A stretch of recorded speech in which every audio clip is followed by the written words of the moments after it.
ഞാൻ വളരെ വ്യക്തമായി പറയാൻ ആഗ്രഹിക്കുന്നു. ഇനി ആര് നിയമോപദേശം നൽകിയാലും ആ നിയമോപദേശം സർക്കാർ തള്ളിക്കളയണം. ആ നിയമോപദേശങ്ങൾക്ക് പിന്നിൽ ഗൂഢാലോചനയുണ്ട് എന്ന് കേരളത്തിൻ്റെ പൊതുസമൂഹം സംശയിക്കുന്നുണ്ട്. ഇതൊരു ന്യായപരമായ തീരുമാനമാണ്.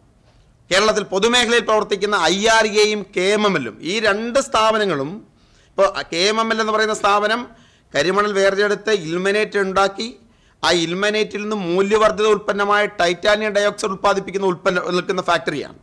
IRA ചെയ്യുന്നത് കരിമണലിനെ വേർതിരിച്ച് ഇൽമനേറ്റ് ഉണ്ടാക്കുന്നു. ഈ ഫാക്ടറികൾക്ക് പ്രവർത്തിക്കാൻ ആവശ്യമായ ഇൽമനേറ്റ് പോലും ലഭ്യമല്ലാതിരിക്കുമ്പോൾ സ്വകാര്യ മേഖലയ്ക്ക് മൂല്യവർദ്ധിതമായി ഫാക്ടറി തുടങ്ങണം എന്ന് ഉന്നയിക്കുന്നവരുടെ ഉദ്ദേശം എന്താണ്?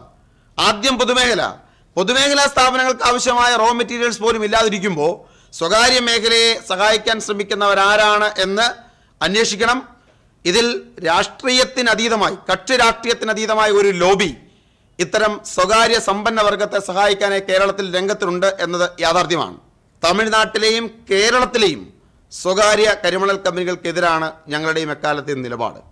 കരിമണൽ കള്ളക്കടത്ത് നടക്കുന്നു എന്ന ആരോപണമുള്ള പ്രദേശങ്ങളിൽ സർക്കാർ അടിയന്തര നടപടി സ്വീകരിക്കണം. ഞാൻ ഇപ്പോൾ മാത്രമല്ല ഇത് പറയുന്നത്, ഇത് മുൻപും പറഞ്ഞിരുന്നു, വീണ്ടും അത് ആവർത്തിക്കുന്നു.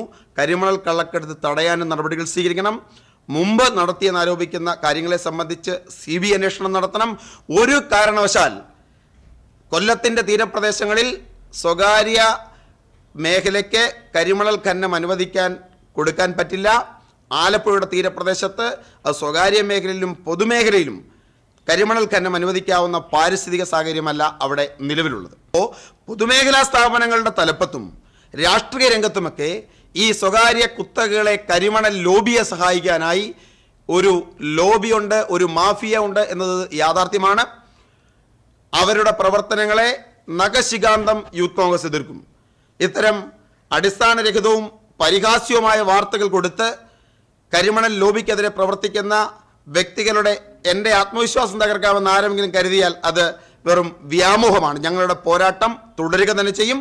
തമിഴ്നാട്ടിലെയും കേരളത്തിലെയും സ്വകാര്യ കരിമണൽ ലോബിക്കെതിരെ ശക്തമായ നിലപാടുകൾ ഞങ്ങൾ സ്വീകരിക്കും. അതുകൊണ്ട് ഈ വിഷയത്തിൽ കരിമണൽ പൊതുമേഖലയിലുള്ള കരിമണൽ ഖനനം സ്വകാര്യ മേഖലയ്ക്ക് കൊടുക്കാനുള്ള തീരുമാനം ഒരു കാരണവശാലും നടപ്പിലാക്കാൻ പറ്റില്ല. ആറാട്ടുപുഴ മുതൽ തോട്ടപ്പള്ളി വരെയുള്ള ആലപ്പുഴയുടെ തീരപ്രദേശത്ത് സ്വകാര്യ മേഖലയിലും പൊതുമേഖലയിലും കരിമണൽ ഖനനം അനുവദിക്കാനുള്ള നീക്കം അവസാനിപ്പിക്കണം.